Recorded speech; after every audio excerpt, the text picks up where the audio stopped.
Rebond des marchés européens. Le CAC 40 gagne 29 points et Londres 38 points. Le DAX allemand s'adjuge 73 points.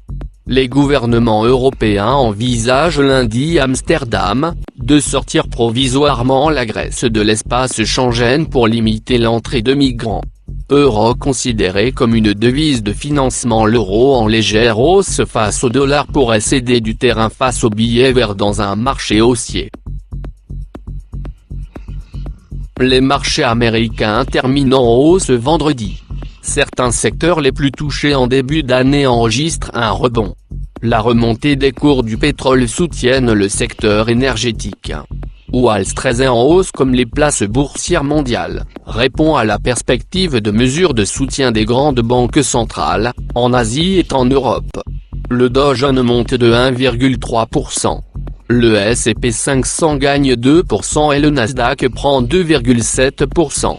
Les trois indices enregistrent une première progression hebdomadaire depuis fin décembre. En Asie aussi, les marchés progressent grâce aux valeurs énergétiques liées au pétrole.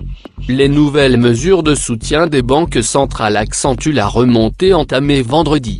La Banque du Japon annoncerait de nouvelles lors de sa réunion le 28 janvier.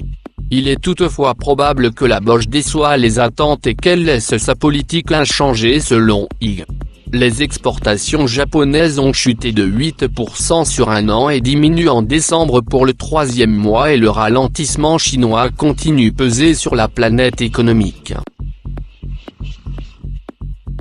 Porté par la vague de froid en Amérique du Nord et en Europe, le pétrole poursuit sa progression en réponse aux signaux de la Banque centrale européenne en faveur de nouvelles mesures de soutien en zone euro.